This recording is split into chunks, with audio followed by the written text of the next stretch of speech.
Hey guys, welcome to another episode of the Wrestling Guy Presents. I'm right here, David G, with my beautiful co-host. The fuck? What are you calling beautiful? You! Well, I mean, I am beautiful, but not coming from you though, right? I was looking at that bald head. It looks shiny today. Well, I just got to do some cardio. I I don't sit on my ass all day like you do. Fuck you. So Butcher's right here with me, and then we got Curse joining us, enjoying his donut, and we got a special guest. You want to introduce him? Come on. Well, as they say back in the 50s of a TV show, who is that masked man? But we have here the one and the only Mr. SoCal Crazy himself. Let's give it up, yeah!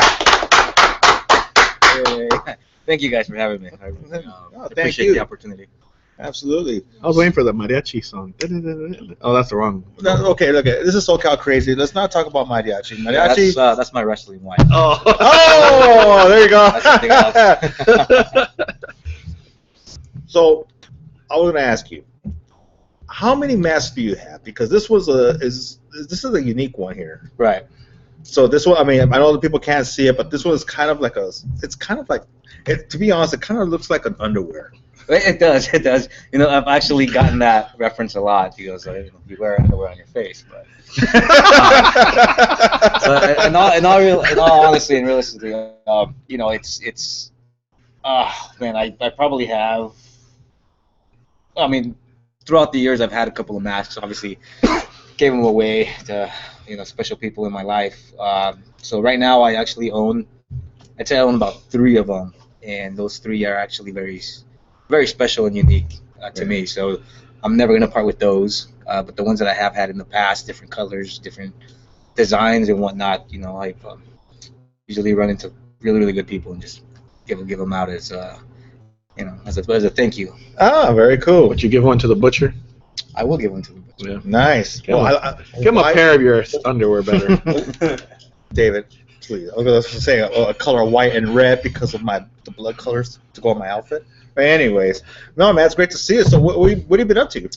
Right now, trying to rest, and we actually got some good events coming up, this weekend, and pretty good dates coming up. So, me and Katana, my wife, Katana Vera, we try to enjoy as much as relaxing time as we can before we hit the road and go on to the next one. Now, if I asked, I want to start from day one. Mm-hmm. What got you started, and how old were you? Well, let's see. I actually started down in San Diego. Let me take it back a little bit more. I've been, Rewind. Yeah, I started wrestling in junior high. The amateur wrestling. Right. So I went from junior high to high school. I wrestled a little bit in college. So, I was always the guy.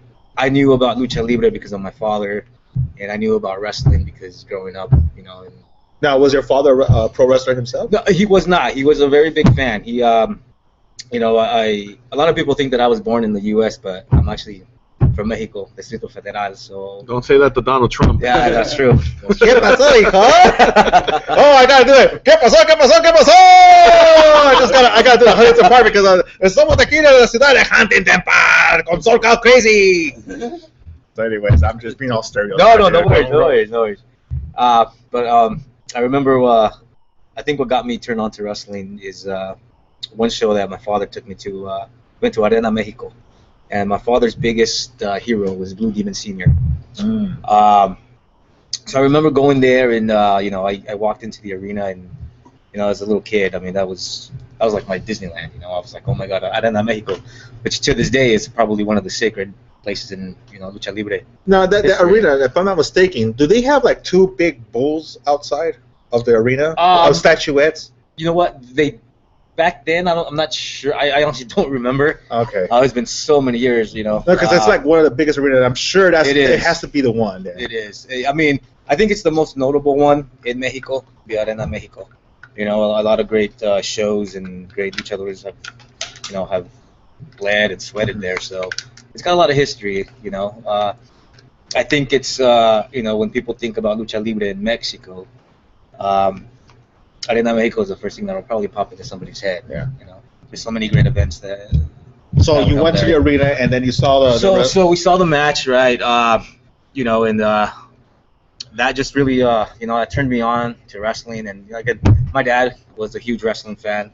You know, he, you know, buys a sconce, but you know, I'm sure he's up in the heavens still watching it. Hopefully, watching me.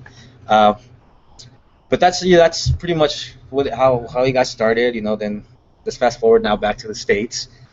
So I came here. You know, like I said, I wrestled high school and college and whatnot, but I actually ran into a promoter called Charles Gibb. He ran a wrestling school, or ran a wrestling company in northern San Diego called California Championship Wrestling, Okay. CCW.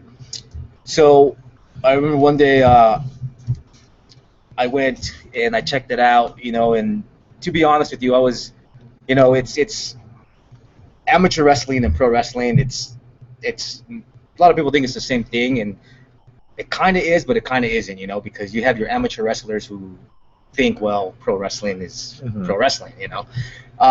So I was actually one of those guys that thought, well, you know, I mean, how hard can pro wrestling be? You know, I'm a wrestler. I'm sure I could do that. So he invited me to a show. I went to check it out, and I was hooked day one, you know. One of the guys that I saw, I believe it was Alcatraz, going up against Jason Redondo. And you know, it was a very small warehouse. Maybe, I don't know, maybe if Wow, so this got to be like what, 1990 or 91? this was actually no, this was in 2000. Oh, then I went way out there. Yeah, you're a little off. Way to show your age, buddy. I'm Way to sorry. show your I'm age. sorry. I just Yeah. heard Alcatraz. So I'm like, wait a minute. Well, this was like, oh man, like, or maybe like early 2002. No, I'm sorry, early 2001, somewhere in that area. And well, after I seen that show, that CCW show, I signed up a week later, and I went, took the first training seminar there, and you know, I was able to train with guys, you know, by the name of Matrix. I don't know if you guys remember Matrix. I used to wrestle for UPW, Bassman's promotion. Yeah. So it was, you know, trained under Matrix, TNT, trained under a very, very young Bboy. This is when he had his ponytail and everything. But you know, I you know, trained under Jason Redondo, James McFarlane, and all of the San Diego guys that were down there. And you know, at the time, like I said, I was kind of new to the whole wrestling, the pro wrestling business or pro wrestling world. Yeah. So at the time, I didn't realize that up north there was UPW, which I guess at the time that was the school to go to if you lived in Southern California. So I was unaware of that. You know, best thing I could do was living in San Diego. I just went to CCW, but I kind of got lucky because most of the guys that were training me worked on a regularly basis up in UPW. So I kind of like to think that I stole some of that. You know, knowledge from the UPW class, you know, without paying for it. But it was a great experience, and that's how I got started. That's how my journey got started. UPW, that was Cena's, right? Yeah, I guess he was the prototype, if I remember correctly. Nice buzzed haircut. That's right. Yeah, definitely. Yeah. You should get a buzz haircut. Now, what was if you can remember, what was your first wrestling name, or was it SoCal? Well, you know, during training, again, because of the whole lucha libre thing that my father, you know, stuck in my head. You know, one thing that's very synonymous with lucha libre is respect. So, as I was training and you know I was doing you know the flips off of the top and everything like, I wish I could do that now, but my body's just broken. But back then, you know, doing all those flips and all that stuff. Charles Gibb actually came up to me one night after training, and he was like, "Yeah, you know what? You do a lot of crazy stuff." And I was like, "Ah, well, you know, thank you. You know, I'm just trying to learn as much as I can." So I remember the next day I came, and he sat me down, and he's like, "I got your name." And I was like, "Okay, cool." Because in all honestly, I wanted to use my real name. I really did, you know. But he's like, "You know, I got your name. I know what you're going to be called." And I'm here sitting, oh, finally, this is going to be awesome. What is this great name that this man, like, slept over? What? It has to be amazing. And he goes, "You're SoCal crazy." And I'm just looking at him, and I'm like, "What?" Yeah. And he's like, you're gonna be SoCal crazy. You do crazy stuff in the ring, and you're from SoCal. What better name than that? You know, and again, like out of respect and out of the opportunity that he gave me, I ran with the name. You know, and till this day, I'm still with the name. And you know what? It sounds unique and it's legit because it's Yeah. It's no one has it. I mean, if you think about it, SoCal crazy. Right. And I mean, you know, like I said, now, you know, like having a body of a 60-year-old, not as much crazy stuff as I used to, but I'm still proud of the name, and I'm glad it was given to me. You know, obviously the first year I wasn't so happy with the name because a lot of people told me, you know, it's just gonna keep you in this region and whatnot. But I've been lucky enough to travel and to put the SoCal name out there in various places. And did you ever go to any other name besides that, or just SoCal? Actually, no, I did. There was for a brief moment, I actually working for Championship Wrestling from Hollywood in the very beginnings of that company. They weren't too keen on the name SoCal Crazy, so I kind of brainstormed with a friend of mine. And we came up with the name Sidereal. And so I kind of used that name.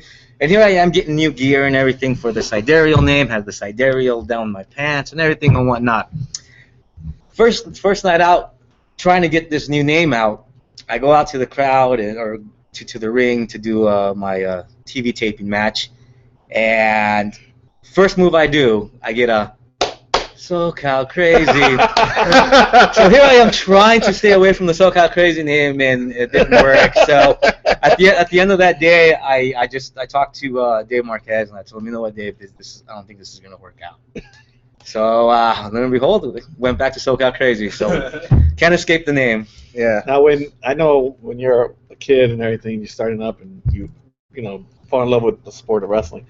Everybody always has a wrestling name. Right. What was your name? Or in your mind, you're like, this is gonna be who I am. Right. Well, you know what's one of my uncles, my Tío Mateo, he was a huge wrestling fan. His guy was Tito Santana. Huge wrestling fan. Arriba! Yeah. And so he never got the I don't want to say the courage, but he never got the opportunity to actually go train or anything, which he really wanted to do that, but never got the opportunity to do it. So every weekend we would go over to his house, to my Leo's house, and he bought this weightlifting belt, and he made it into his whole championship belts. And so we literally had little leagues. Neighborhood kids would come and we would wrestle, jump off the couches, and stuff like that. I did that. I think everybody did that. At one point or another, I think if you're involved in pro wrestling somehow, I think you had to do that. That was almost like your initiation. Butcher still does it. That's his match. He still does it, right? Probably as soon as we leave, he's gonna jump off the couch. I did a flip today. Yeah, go wrestle my wife. That's what I do. Right. Then she's gonna tap out before you even get home. Really, David? Go ahead. Go ahead. So, such a fat bastard. I myself didn't have a name, but my uncle did give me a nickname, and I actually, first time I'm going to share this, because I haven't really shared this with anybody. I haven't even shared this with my wife. But then, oh, my goodness, so we're honored here. So we really don't talk about this, but my Tío Mateo actually nicknamed me El Campesino del Distrito Federal, which is, I'm sure I'll let you guys translate that later on. You can try now. Okay, campesino means, David, you want to help me here? No, I'm going to let you do it. What's the best way to campesino? Can you? I would say campesino is more like the farm worker. A farm worker. A farm worker. So, loosely translated, the name that my uncle gave me was the farm worker of Mexico Diaz. And the only reason the reason he said he called me the farm worker was because I was actually the one that put up most of the fight in when I was wrestling against him. So I mean that was the nickname that my uncle gave me, and every now and then when I run into him, he'll be like, "Oh, hola, mi campesino." So it's kind of like a little bond that me and him have. It's. Now, has he seen you wrestle? You know what? He has not. Oh. Unfortunately, no. There's been actually a lot of people that have helped me in amateur wrestling and even in pro wrestling that haven't seen me wrestle. Why? I mean, I don't know. But he is one of the guys that I really wish one day he can come out and check it out, and see. Hopefully, I can make him proud, and just as long as he doesn't yell "campesino" while he's watching me, I think it'll be fine. No, that means I can't take that sign to the next show. I don't think you can take that. No. Damn, there goes our plans. You said your father passed away, Right. and did he ever get a chance to see you wrestle? He did not. Unfortunately, my father passed away when I was about 5 or 6 years old. So this was even way before I even started tumbling or anything like that. So he never saw me wrestle. My mother, actually, funny story.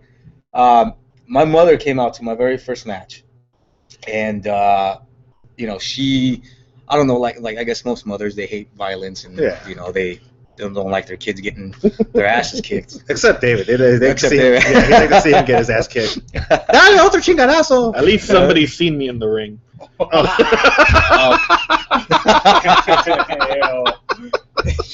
As you were saying. As I was saying.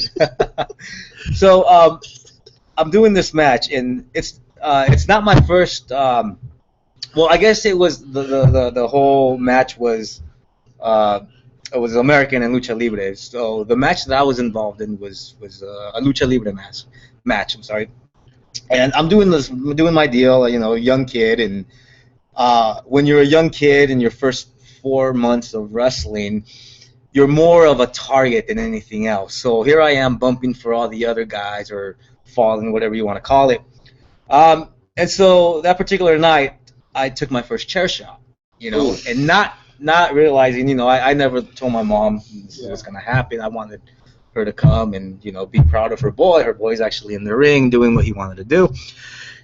And so this guy just lays me out with a chair, To us, that's awesome. That's just what it is.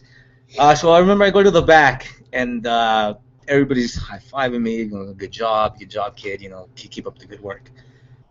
Sure enough, I hear people screaming, "You can't come in here. What are you doing? Who are you?" Sure enough, it was my mother trying to barge into the locker room to make sure that I was okay.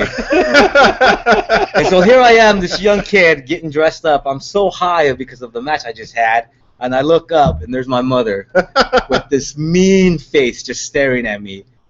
First things out of her mouth, "¿Qué chingados estás haciendo?" So it's, that's very memorable, and needless to say, that was my mom's first and very last time she's ever seen me in the ring. So, but I don't blame her. I mean, I would probably, I don't know. I think if I had a son, obviously not now. I mean, I would encourage him, but I think at the time, I could kind of understand what she was going through. Now, how long have you been wrestling? Are you still since day one to now? Since day one, I still am wrestling. I actually, this past September, I turned 14 years old in pro wrestling, so I've been wrestling for 14 years. Always had the mask for 14 years. Hopefully, if God allows me, I can keep the mask for another 14. Wow, so you really want to go? Yeah. I know a lot of guys. Their goal is to try to make it into, I guess you could say, the big two right now. To me, honestly, I can honestly stare you guys in the eye and tell you that to me that was never my goal. My goal was always to go into the ring and just see if I could hang and if I can do this myself, and prove this to myself. And I think 14 years in, I've accomplished that. There is other stuff that I'd like to accomplish before I call it quits. So hopefully I can get that done in this, in the next year or so. And let's just see what happens. I mean, I've gotten so much out of wrestling already. It gave me my beautiful, gorgeous wife, Katana Vera, who I've met through wrestling. I can honestly say that every single friend in my life right now is associated with wrestling. So it's wrestling. It becomes like a family. It is. And then you have your sour apples, but they're still like family. Exactly. I mean, they're still like family, and they always will be family. So it's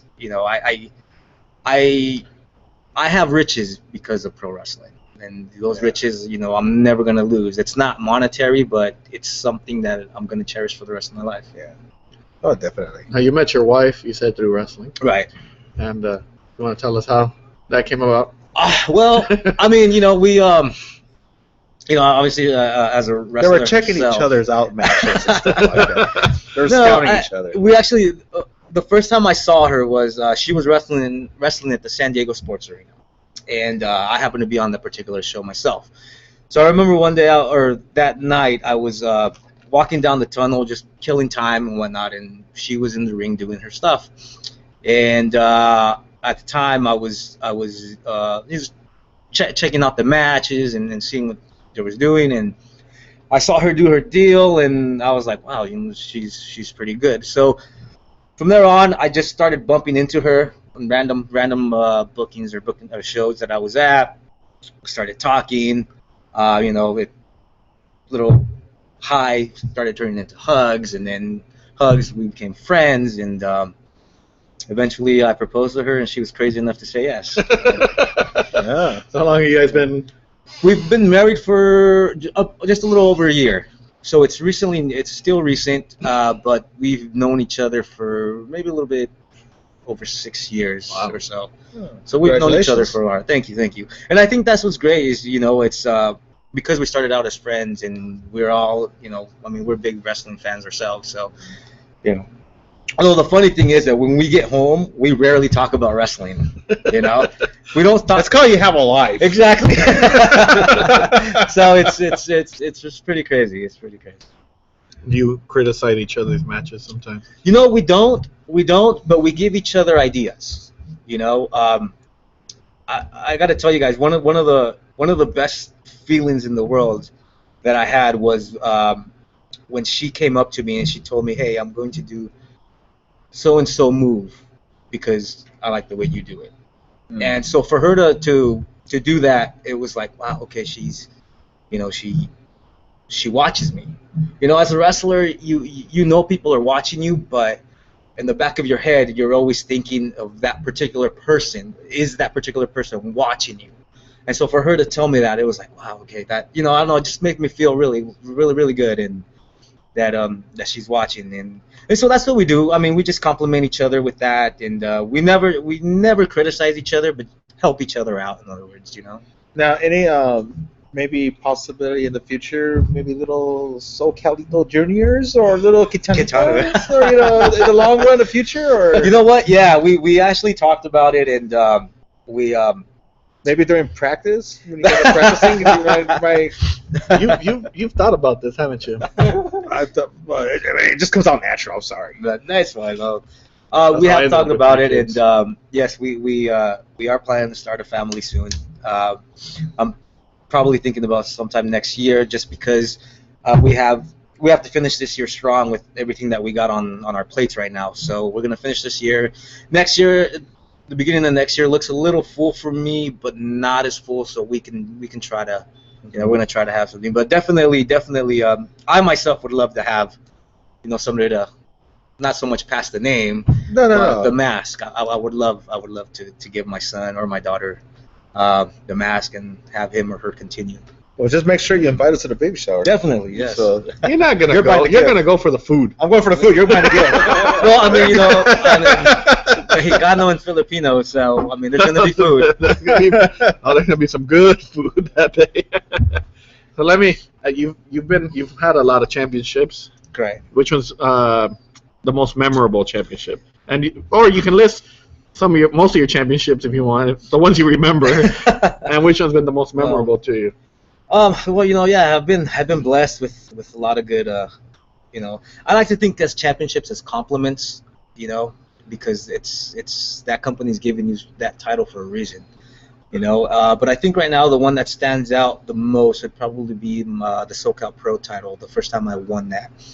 And that was just because I got the opportunity to wrestle not only in a cage, but I wrestled Jason Redondo, who, when I first started out, Jason Redondo and Alcatraz, I mean, those were the wrestlers in San Diego, you know. So for me, growing in the wrestling business in my early stages, those two were the guys that you wanted to beat. You wanted to beat Redondo and Alcatraz. And so when I won the my first reign of the SoCal Pro champion, you know, being in the cage with Jason Redondo and actually beating him, that really meant a lot to me, because it was almost like, okay, it was almost like it opened the door for me with outside of San Diego, just because they were so well known. But that one actually sticks out the most. Is that one. I'd say the next one would probably be when I won the AWS title against Johnny Paradise. To this day, Johnny Paradise is now he's a very close friend, but to this day we always laugh and joke around, and we always tell each other at the end of our phone conversations or our text messages, we always say, we took 10 years out of each other's lives, right? Because we literally killed the crap out of each other every time we wrestled. But that would be another memorable one, was winning the AWS title. That's awesome. Now, have you had any, God forbid, I mean, have you had any like crazy bad injuries? You know what? I have. I think as a wrestler, those things are gonna happen. It comes with the job, as they say. I actually the biggest injuries that I've suffered is I dislocated my right shoulder in my first year, and maybe about 3 years ago I dislocated my left elbow. So those luckily have been the only things, nothing.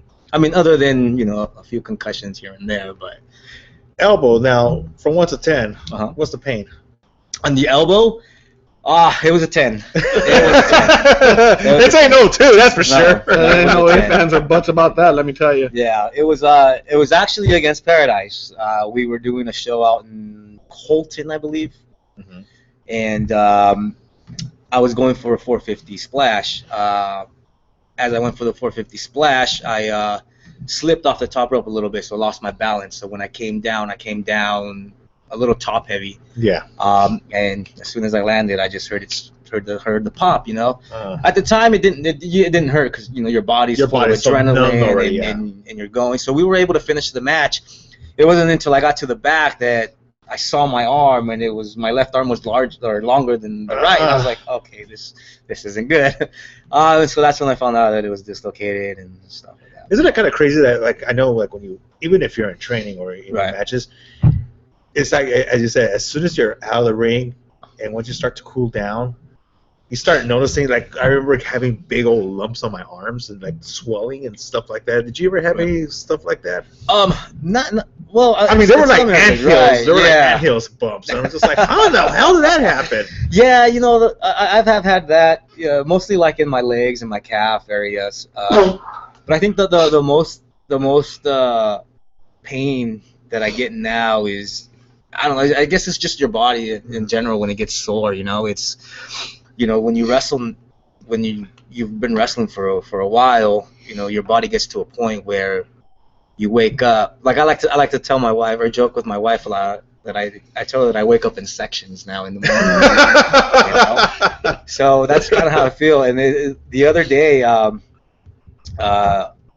she literally had to roll me off of bed because I couldn't even sit up. So, just like wear and tear, I guess. Wear and tear. But I totally understand what you're saying, because I have had that happen to me before. You've always, as far as I've always known you, you've always been a face. Yes. Has there ever been you've been a heel? Actually, I'm doing a heel stint right now at SoCal Pro Wrestling. I am. And the only reason is because since day one in that company, I've been the face.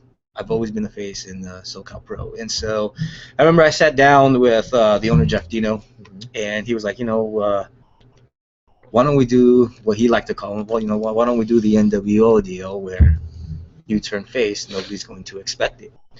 And at first I really wasn't a big fan of the idea, but the way that he presented it to me and the way that his thoughts about the whole angle and how it's going to run, so we were able to do it, and to this day we're still continuing that. And I never thought I'd have fun as a heel, but I am having a little fun as a heel. My only problem is that a lot of people think that being a heel is more of the sportsman or the entertainment aspect of the wrestling, whereas the heels mess with the crowds more. They argue with the crowds more, argue with the refs more. So to me, it's like being a heel. It's almost like I don't want to like sound out of context, but I like being the athletic heel, if that makes any sense. You know, like to me, if I just do one body slam on somebody, I don't think that I'm giving the fans what they paid for.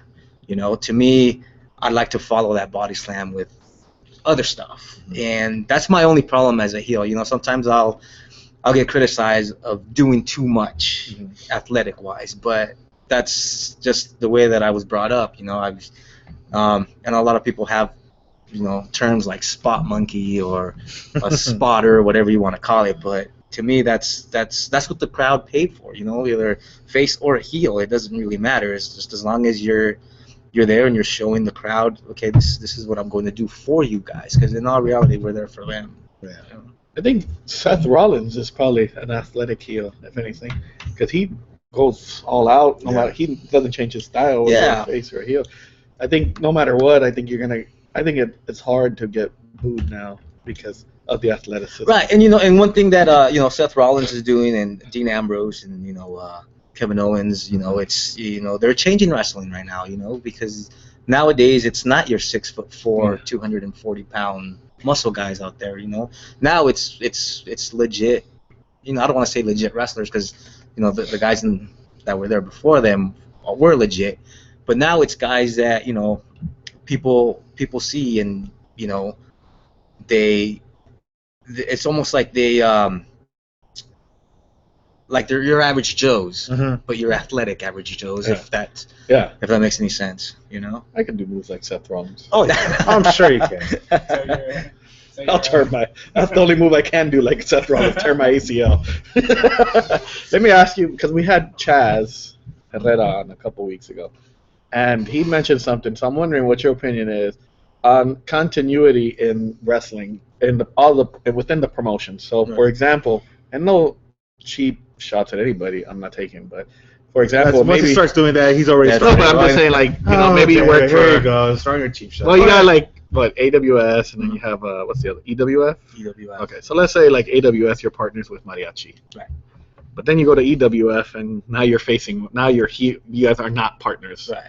Do you feel there needs to be a continuity in wrestling? Like, they need to follow? Does it make it easier for you as a wrestler to, like, instead of having to change scripts every promotion? You know what? I don't think that's a big issue because, like I said, each company is its own entity. You know, I mean, it's great if you're able to, you know, to have the same tag partner and tag in one promotion and another and another and another.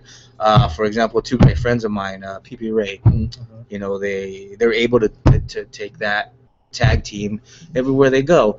So if you get a chance to do that, then I mean, that's awesome. But I don't think it's a crime if you go to another promotion and you know, you talk to the guy and the guy has that idea for you, because again, in all reality, you know, you're working for them, you know, so it's essentially whatever it is they want you to do, then you just have to do it to your best of your ability. You know, if you're wrestling your tag partner one night, then in fact, if you're wrestling your tag partner one night, I expect you to steal the show. You know? I mean, that's really all there is to it.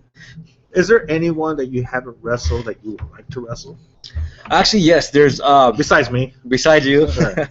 There is one guy who I have a little list, and I share this list with my wife of wrestlers that got away from me, as I call them. You know, that crawl out of the ring. Yeah, Butcher would really crawl out of the ring. I've seen him up close. I probably will. Well, I do run fast, so I'll try to stay with you. I'm already blown out. So who are the peeps? One guy that got away from me, and I kick myself every day for not getting a match with him, was Disco Machine. Oh, okay. So I don't know if you guys remember Disco Machine. He would come up with his own disco ball. Yeah. Well, early when CCW closed, me and Shady from XPW Street Styles, and Goalie Howe, we were really stuck in San Diego. We're nowhere to train. Unfortunately, CCW was the only school in San Diego at the time, so we packed up and headed up here to ended up training with the Revolution Pro with Ron Rivera's promotion, and that's where I was able to meet a lot of guys. I met Joey Ryan there, Scott Lost, Disco Machine, Mr. Excitement, and so all those guys. And at the time, they were doing a weekly show at the Norwalk Indoor Swap Meet. Oh my goodness! I did not know they had shows there. Neither did I. That's all new to me, and I used to go there years ago. How long ago was this? This was early 2002, I believe, or something. So yeah, every week we would go up there, and they had a Rudo's dojo, so we would go train with those guys and stuff. And I was a shy kid at the time. I didn't want to cross any bad bridges or anything, because I would just get to know these guys. So, but one guy that stuck out of the whole group was Disco Machine, and just because of his entrance and the way he carried himself in the ring, true professional. Very entertaining. Very entertaining, athletic as hell. I mean, if you see him, it would fool you, but the guy is amazing. I mean, to this day, why he wasn't signed anywhere, it's a crime, because the guy was insane. But anyways, he stuck out the most, and throughout my whole time there, there were guys like Super Dragon and Rising Sun and all those guys, and through my time there, he was the one that stuck out the most, and I really, really wanted to have a match with him. Unfortunately, it never came to be. And the funny thing is now, me and my wife are really good friends with him, and so we were actually at a party a couple months ago. And I came up to him and I told him, you know what, you're the only one that got away from me that I really wanted to wrestle. So every time we see each other, we always crack up about that. Now, is he still active? Is he still wrestling? He's not active anymore. No. Unfortunately, he retired. So no, he's no longer active, which is why he's my. Is he here? Is he here in California still? He's still here. He's still here. Do me a favor, if he's and hello Disco. It's been a long time. I was at the FIP at the time when I met him. I would love to have him on the podcast here, and it'd be an honor to have him here. Just to do a podcast, and if you want to be here with him, that'd be awesome. No, and you know what? The guy's. I'm sure he has some great stories. He's full of stories. So yeah, I'm sure he will. I'm sure. I'll relay the message to him. Who else is on your list? I know you said that's a small. Yeah. Rising Sun was another guy, an early Revolution Pro. That I really wanted to wrestle. Super Dragon, I was actually on my list as well. Just because the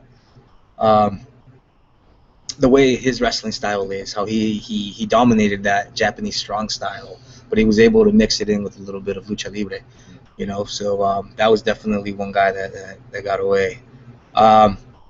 One guy that I did wrestle. But I would love to have wrestled more than the opportunities that they gave me was Scott Lost. That was another amazing, technician in the ring. So that's pretty much it as far as guys that I haven't been into the ring with the exception of Scott, obviously. Yeah. But yeah, that's just pretty much it. No, I'm sorry, I lie. There is one actually old school lucha libre guy that got away from me. I don't know if you guys remember. A cool cat by the name of Jalisco.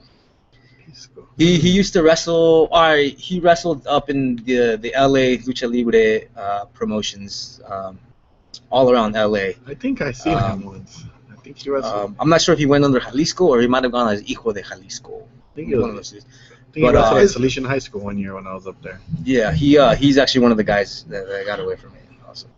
And the Butcher. Yeah. Well, Butcher's still active. You might have a chance. I can book this. Maybe next UIPW or something. No? I remember I seen you a couple of times over at Santino's when I filmed. I'm just trying to remember. It's just like, who was it that you wrestled? I know it was a luchador, but I can't remember who it was. Do you remember who was your opponent? So many. Yeah, I don't know. I've had a lot of memorable matches at Santino's. As far as luchador, I mean, I'm trying to say, if it was Famous B that you wrestled, or was it Robbie? Oh my God, I can't believe I really spaced out because I saw it like several times. Right. There. Well, I did have me and Famous B had a best of 7 series. where we wrestled each other literally 7 times. But it was great, you know. It was great wrestling Famous B. I mean, he's another extraordinary talent. So, you know, getting in there. You know, the funny thing about that, the whole best of 7 series that I had with him was our first match. You know, we went in there. We were both nervous. You know, we went in there because our whole thing was like, okay, if we have a really good match right now, how are we going to top it? So we're like, okay, let's just go out there and be natural and, you know, have fun. We went out there. We had fun. We go to the back. Next thing you know, they tell us that we had match of the night. And so now we're just looking at each other like, crap, what are we going to do next time? So then again, we go back to the next day, the following event, and we do the same thing. And luckily enough, I can honestly say, and not to be egotistical or anything like that, but I can honestly say that every other match that we had topped the previous one, you know, until we made it to number 7. And when we got to number 7, I remember we were in the locker room and we were changing, and we didn't say a word. We were changing and we just kept staring at each other, but I knew we were both thinking like, shit. Yeah. Now what are we gonna do? So, who's been your favorite opponent that you know you can have like? Oh man, another best of 7. Right.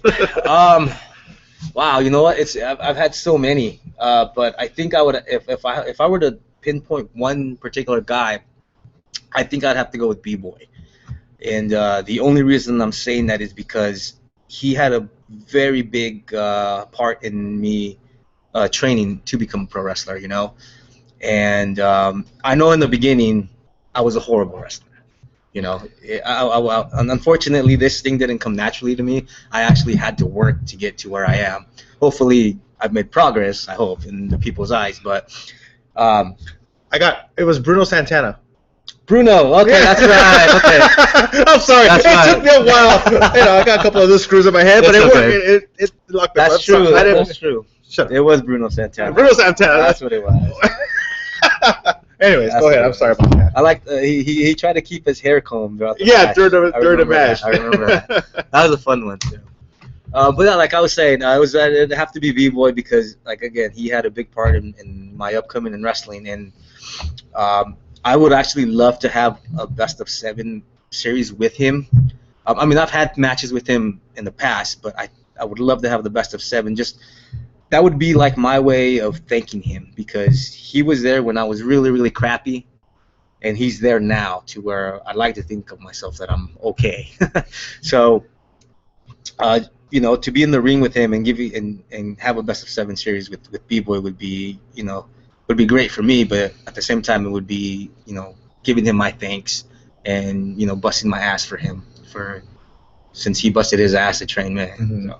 What do you think now when you see him, like where he's at now? Oh, he's great. I mean, and I know I might say, you know, because he is a good friend of mine, I might be, you know,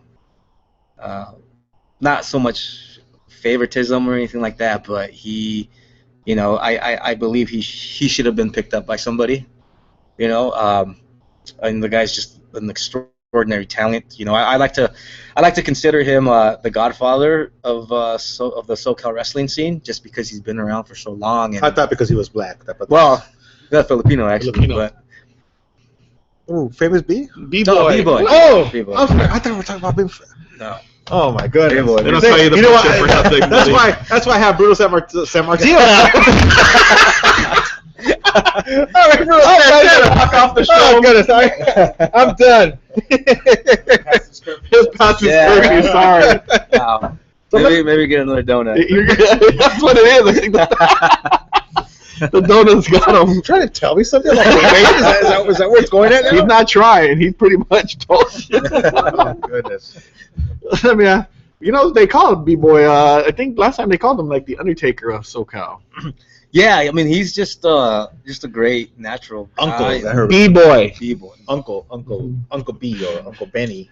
Uncle Benny. A lot of people call him Uncle, but he's a great guy, and you know he's, you know, every time I have Very humble man. very humble, and every time I have any kind of trouble or second thoughts or anything like that, you know, he's other than my wife, he's the guy that I go to. You know, he's just so full of advice and so full of knowledge, and you know, he's been up and down this nation. So I mean, he's one great guy. He really is. And we're very very lucky that he came back from Philadelphia and he's here now. So we're very very lucky. Nation. So I'm sure you wrestle all over the states here. Yes. Mexico.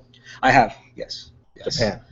Japan is not. I have not, and that's actually one of the goals. Hopefully that I can accomplish next year. I'm really going to push it really hard to see if I can at least, you know, have a couple of matches out there and do it, because that actually, believe it or not, that is actually the big goal that I have. You know, that would be my WWE signing. Oh, sure. Would be going to Japan and just having a great successful tour out there. At least, you know, it doesn't matter how long the tour is, just as long as I get out there and perform for those people. You know, one of the things that's on my wish list is actually going out there and wrestling Ricky Marvin. You know, Ricky Marvin, again, he's a guy that I followed, and I'm a big fan of Ricky Marvin's, and just you know, I was able to meet him a couple of times, but I never had stepped in the ring with him, and I really like to think that if I got the opportunity to wrestle him, we'd as they say, we'd tear shit up. Speaking of Ricky Marvin, this goes out to some guy named Marco who's probably listening, but Daniel Bryan, greater than Ricky Marvin. Oh, Marvin. I thought you said Ricky Martin. I'm like, dude, come on. No. Come on. You know what, Butcher, let me ask you, what's your WWE signing? What would your WWE signing be? Any match? Why is he even here? Why is he butting in? He's taking Engineer Roy's spot. He's got the one-liner. This interview's not about me. We're here with SoCal.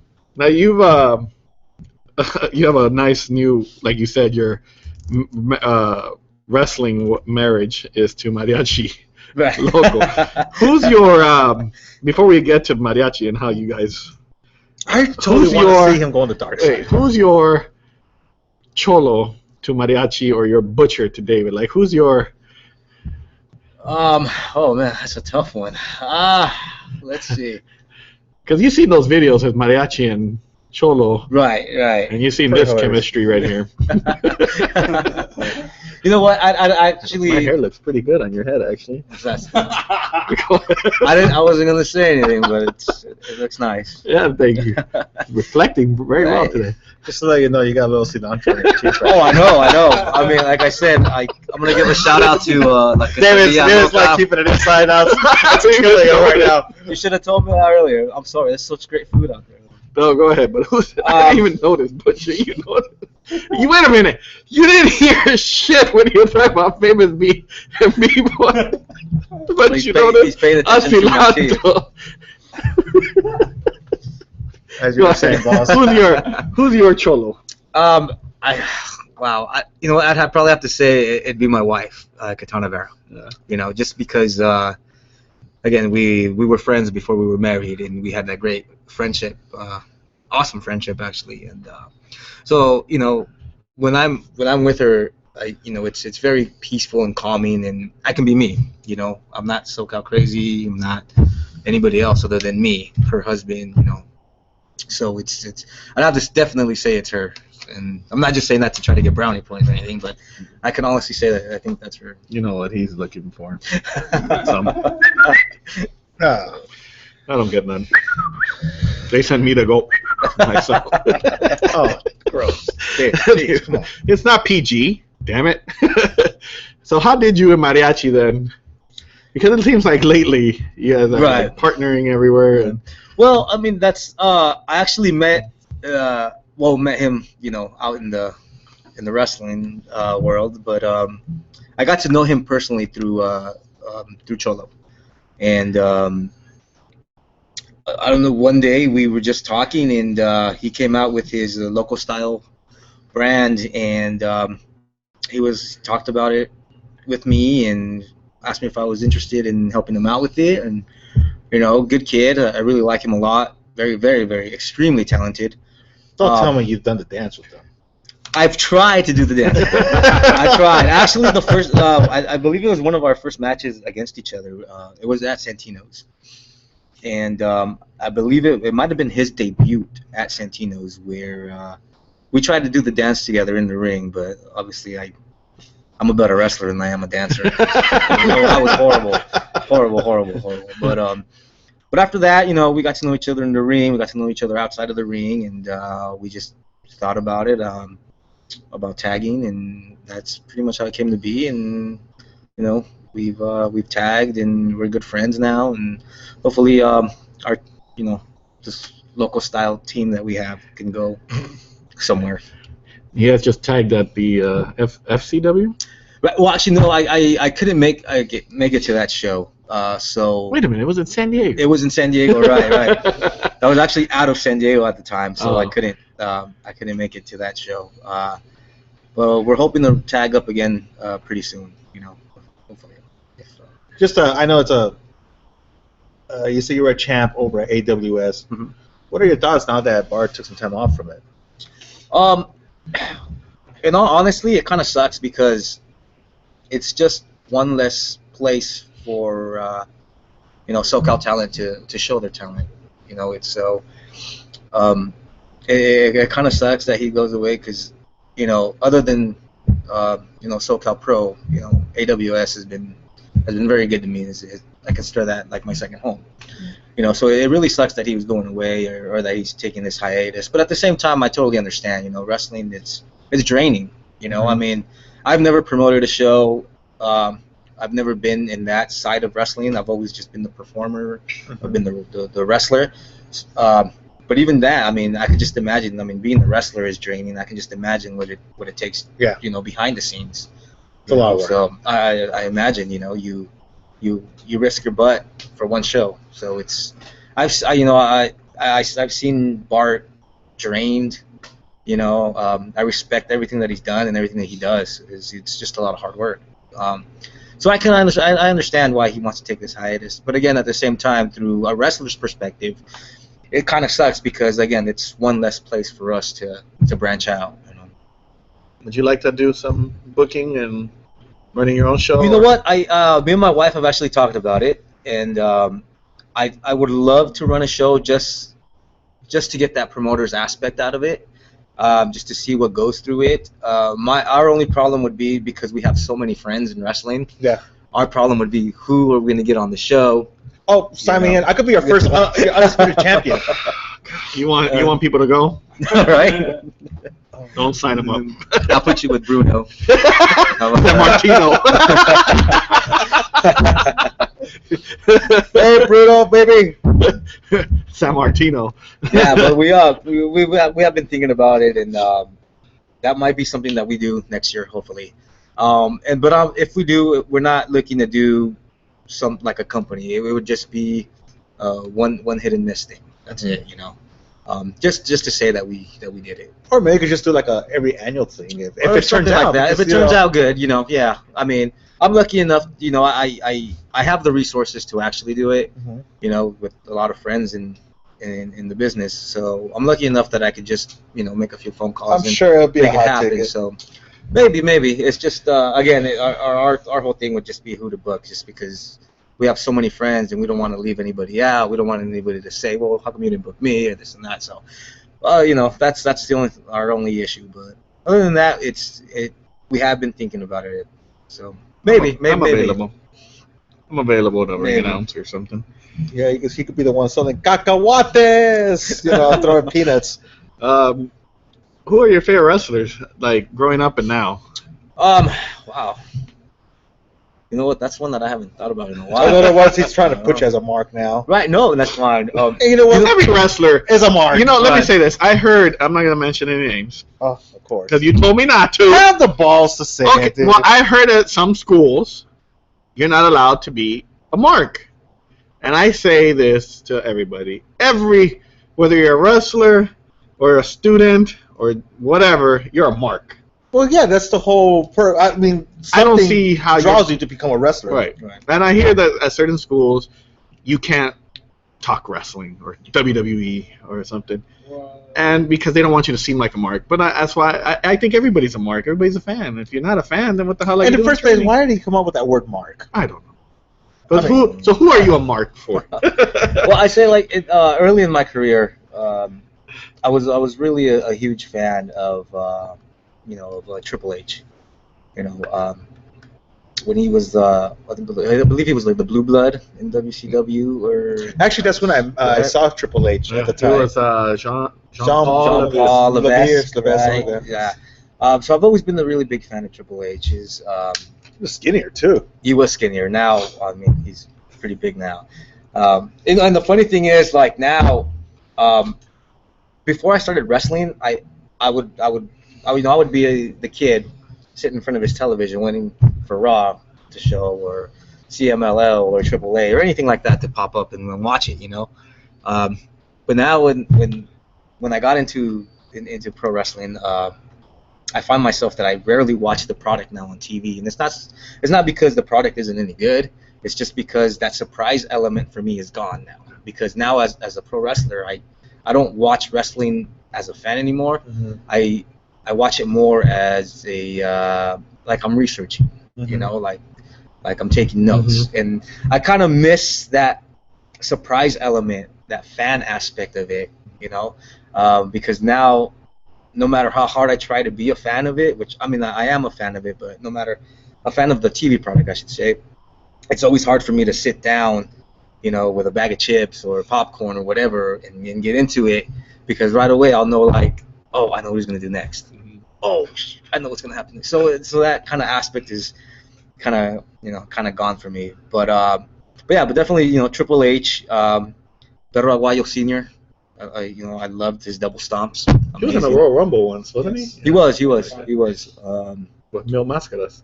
Yeah. He eliminated himself. Blue Demon Jr. was another guy that I loved watching.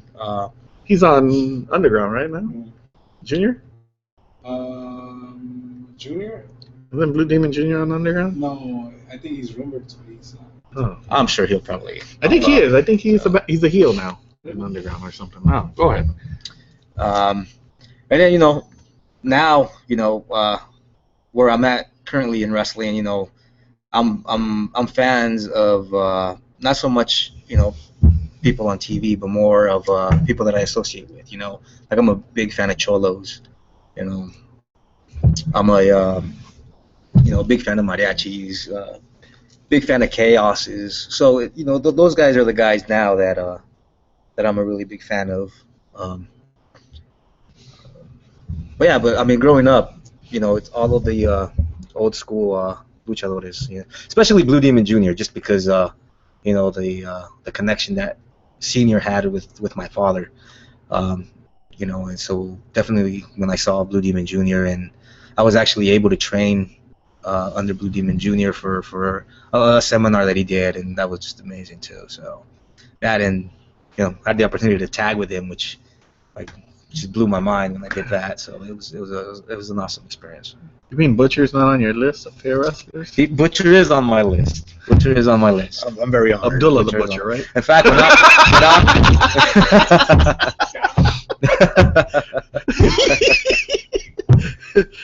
Get your own fucking gimmick. You really didn't tell me that.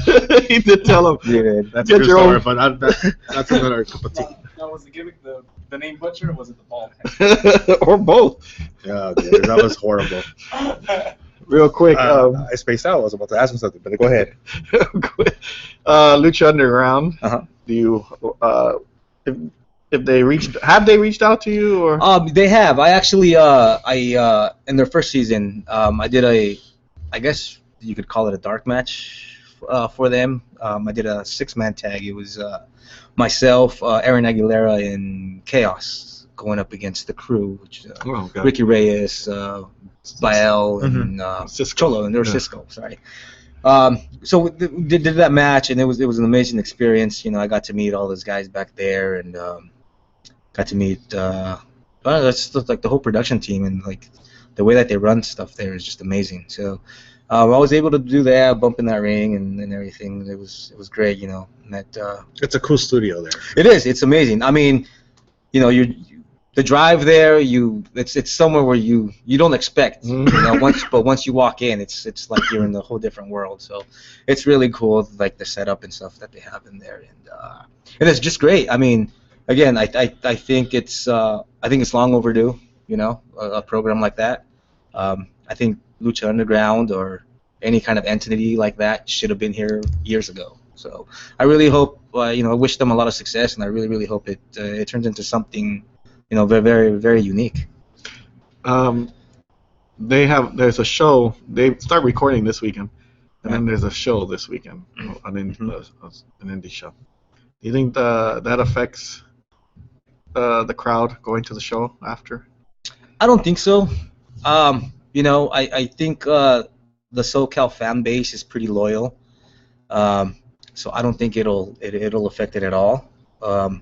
In fact, I honestly think that it'll reach new people. It'll reach new fans. So because I can honestly say my experience there, I had people come up to me that had no idea who I was, and now these same people that I saw there for the first time now have seen me in other promotions. So to me, it was more like Lucha Underground is helping helping all the other local promotions. So I don't think it's hurting them at all. No. Now you've been wrestling for a while, and you wrestled with a lot of great talents. How do you feel with the younger talents that we have now, like Biagio, Seville, Max, Eli, and how do you feel about those guys? I feel old. I feel old now. No, you know what? It's funny because it's like a whole 360 degrees. Because I remember when I was there, seeing all the older guys that were there, and now for me to be in that position and seeing all these young guys, it's overwhelming at times. But at the same time, I'm glad that they're there, And I've had the opportunity to see these guys work on a few occasions, and it's mind blowing some of the stuff they do. It's really mind blowing, and they work hard at what they do. You could tell that they have the passion for it. I think you have to have the passion for it to do the stuff that they do. So I'm really proud, and I'm really looking forward for them to carry on the scene out here, and I really think they have a really good shot at doing that. I think for a long time, the Southern California wrestling scene wasn't taken as seriously as it should have been taken. But now with these new guys coming up, with Lucha Underground here, and all these other EWF and these promotions that have been here for quite a few years, I really think people are going to start taking notice of hopefully of Southern California, which at least I hope so. I don't know. Now, do you have a Facebook account with a lot of these wrestlers? You say the wrestling has become more like a family to you. Yeah. Now, do you have Facebook? Actually, I don't have Facebook. I used to have a Facebook, but people would post pictures of me without my mask. Okay. And when I mean people, I mean family. Oh. So somehow they couldn't distinguish between that account and the other one. So just to avoid all that, I just erased Facebook. But I do have an Instagram. I have a Twitter, both SoCal Crazy. And the reason why I asked, because there is, and I'll just put it bluntly, there is a lot of drama with a lot of SoCal wrestlers. Right. And, there's a lot of cheap shots. Sometimes they go into their gimmick. And, Right. How do you feel about that? I honestly think it's stupid. I mean, if the drama is legit or if it isn't legit, it doesn't really matter. To me, in my eyes, if you're going to use social media, it should be to promote yourself or to promote whatever company it is that you're going to work for that night or that month or that evening, whatever. It shouldn't be used for, well, screw you or screw that, for any kind of that BS. It should be used to help. It should be a helpful tool, not a negative tool. I have ran into some posts that off of my wife's account. My wife does have a Facebook, so I have seen some posts that this guy takes a cheap shot at this guy and this guy, and it's truly sad because you know, it's like my father said, like, if you're a real man, you're going to come up to that person and you're going to tell him in his face, hey, this is the problem that I have with you, you know. Amen. You're not going to hide behind the screen or an account and, you know, take shots at him where you know you're not going to see this person for a month, 2 months, 3 months, whatever, you know. So, like I said, I mean, you know, old school mentality. So to me, you know, if I have a problem with somebody, I'm going to go up to you and I'm going to tell you, hey, you know what? We have this issue. We're either going to resolve it one way or we're going to resolve it the other way. So, but yeah, but all that, it's stupid. You know, that's one of the things that I teach the guys. I train down at SoCal Pro once a week in San Diego, and that's one of the things that I try to teach the guys as I'm training them is, you know, if you have a problem with somebody, just make sure that you go and you talk to the person, because you're going to end up seeing this person everywhere you go. You know, unfortunately, as great as SoCal wrestling is, it's small. So you're going to see this person everywhere you go. So it's better if you face him and you talk to him than taking cheap shots week after week after week after week and letting that thing build up. It's not going to get you anywhere. I take cheap shots at Butcher all the time on Facebook. Yeah, but at least I will say this: Davis has a little bit of he has 2 little peanuts he could tell. I'll give him that. Hey, but those are a lot bigger than people online. That's true. Well, that was a compliment for you, David. Anyways, we're gonna go ahead and wrap it up because. Yeah. One last thing. Do you want to relate to any message to maybe any young kid or teenager or that wants to become a pro wrestler? Right. Or Butcher, who's the Butcher. Well, you know, and one of the things that I've learned throughout my years is a lot of people have mouths. A lot of people have Facebook accounts, and like we were talking about earlier, people can go online and talk this and talk that. People can, you know, cut interviews and say this and say that. And one of the things that I've learned throughout my years in wrestling is don't let your mouth do the talking for you. Let your in-ring work talk for you, you know, because your in-ring work speaks volumes. You know, that's what people are going to notice.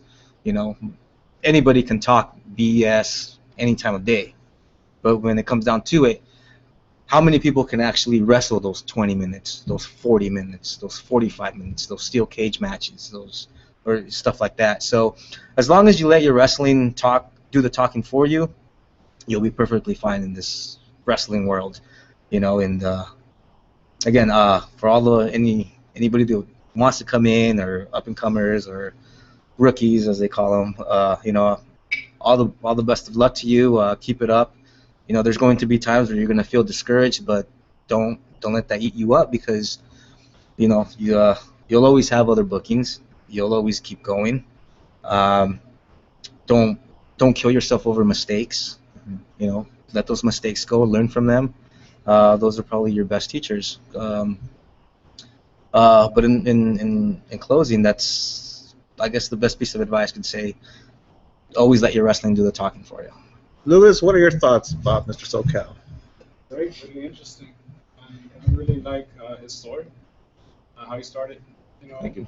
Your earliest memory is of your dad taking you to the show. Right. Yeah. I just think there's a lot of people that give up on that dream. You know, we talk about how, you know, we all used to jump on the couch or make title belts out of cardboard, right? Tinfoil, you know, and how many people don't actually go after that? You know, so it's a credit to you. Well, that thank you. You Thank actually you so accomplished that. Absolutely. And you know what? I'm sure your old man is looking down from heaven. You know what? So proud of you, brother. I hope so. That's I really wish that I could. I can't stand this man here. I really can't. He's just mad. Well, I want to say thank you to SoCal Crazy. Let's give him another one. Thank you. We'll have to bring him and his wife on the show one day. Definitely, yes. Absolutely. And then we'll leave Butcher at home. I guess. I have some advice for those young up-and-comers before we wrap up the show. If you don't mind, do you mind if I give them some advice? Thank you. Don't